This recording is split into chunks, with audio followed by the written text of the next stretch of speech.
Vous êtes sans doute déjà posé la question de ce qu'est la reprogrammation moteur, comment la fait-on, etc. Eh bien, ça tombe bien car aujourd'hui, je vais y répondre. En effet, on va parler de la reprogrammation moteur en 10 questions. Déjà, qu'est-ce que la reprogrammation moteur?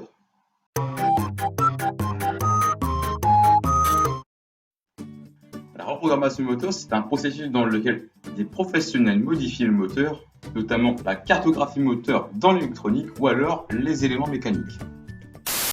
À quoi ça sert?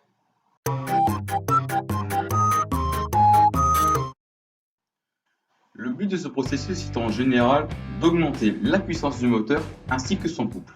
Par exemple, je dis ça complètement au pif, sur un moteur de 100 chevaux et 200 Nm, on pourrait passer à 130 chevaux et 264 Nm. Cela procurera en général plus de plaisir au volant et de meilleures performances. Aussi, la consommation de carburant peut être réduite. Comment on fait?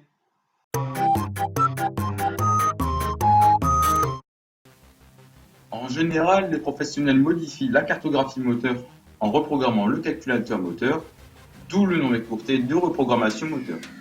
Ils peuvent également modifier l'échappement, le filtre à air, etc. Après les modifications, le véhicule va passer sur un banc de puissance afin de mesurer le gain de puissance, de couple ou les éventuelles pertes. Peut-on le faire soi-même?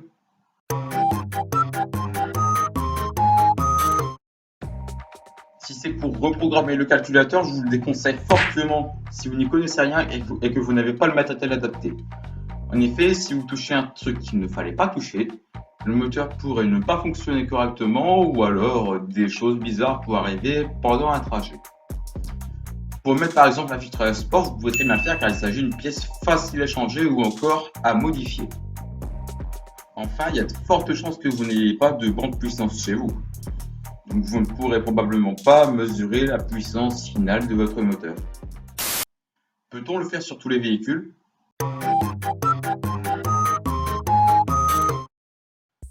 Eh bien, ça va dépendre en partie de l'âge et de l'état de votre voiture. Si vous prenez par exemple une 207, un 6 THP en bon état, c'est bon. Mais si vous prenez un vieux 806 2 litres 1 turbo diesel qui a plus de 20 ans et qui fume noir à en tomber par terre, alors là c'est vraiment très dangereux. À un moment, vous allez finir par tuer l'embrayage et la boîte de vitesse à cause du couple généré qui sera trop élevé pour eux. Et puis, vous risquez de consommer plus et de polluer plus. Attention, je n'ai pas fini car ça dépend aussi de votre calculateur moteur. Car le constructeur peut avoir verrouillé l'accès au calculateur. Dans ce cas-là, à mon avis, je dis bien à mon avis parce que j'y connais rien, dans ce cas-là, il faudrait se rendre en possession pour le débloquer. Et si ce n'est pas possible, eh bien dans ce cas-là, la reprogrammation par le calculateur n'est tout simplement pas possible. C'est légal.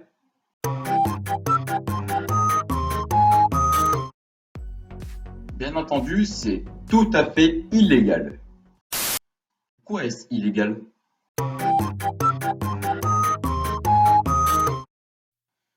Tout simplement parce que la puissance délivrée par la voiture ne sera pas forcément la même que sur la carte grise.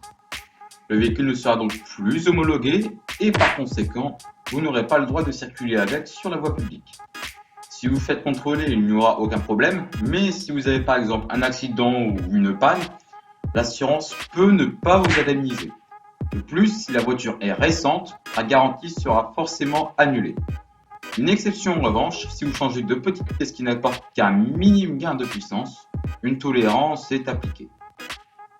Pour terminer, s'il y a une modification visible et non homologuée sur le véhicule, à part bien sûr les éraflures, cabossures, etc., eh bien même un contrôle de police, ça ne passera pas.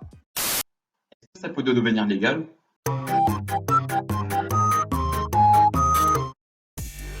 Alors oui, ça peut devenir légal à condition de réhomologuer le véhicule. Et c'est tout un processus très long, il faut passer par la carte grise, l'assurance, etc. À la fin, on finit par s'y perdre. D'ailleurs, pour l'assurance, ça risque de vous coûter un bras à l'année, parfois 2 fois plus qu'avant à la reprogrammation. Attention, vous pouvez également vous faire avoir parce que si vous n'avez pas un profil adapté, genre que vous roulez trop vite ou que vous doublez par la droite et j'en passe, eh bien, votre assureur peut tout à fait refuser d'assurer votre véhicule. Je rappelle pour ceux qui auraient oublié, si votre véhicule n'est pas assuré, vous n'avez pas le droit de rouler. C'est peut-être nul, mais c'est comme ça. Quels sont les risques?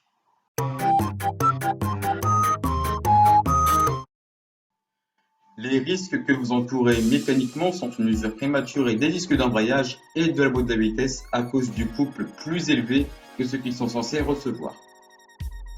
Niveau sécurité, si votre freinage n'est pas suffisant et que vous roulez à une vitesse suffisante, eh bien vous pouvez fortement augmenter les risques d'accident. Et d'ailleurs, si vous n'arrivez pas à maîtriser votre véhicule en toutes circonstances, cela peut devenir dangereux. Puis, judiciairement, vous pouvez risquer d'avoir une lourde amende si les modifications visibles ne sont pas homologuées, et si défaut d'assurance, une lourde amende, le retrait de permis ou pire, la confiscation du véhicule. Combien ça coûte?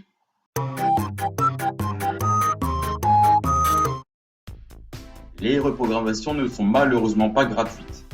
En effet, sur une voiture classique, les prix ne descendent pas en dessous de 400 €.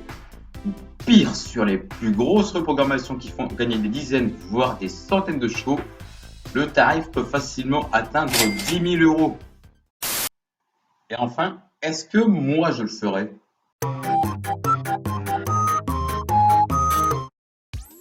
Personnellement, pour moi, c'est un non définitif. Je ne veux pas prendre de risques et dépenser peut-être inutilement. Ça représente un grand investissement qui peut parfois coûter plus cher que le prix de la voiture auquel on l'a acheté. En plus, c'est dangereux pour le moteur et niveau sécurité, donc pour moi, c'est non. Donc voilà, maintenant vous savez à peu près tout sur la reprogrammation moteur. Donc s'il y a des trucs que j'ai oublié, faites-le moi savoir dans les commentaires. Sinon, n'hésitez pas à mettre un pouce bleu, à partager la vidéo ou encore à vous abonner. Dans ce cas-là, activez la petite cloche. Et moi, je vous dis à très bientôt dans de toutes nouvelles vidéos. Salut!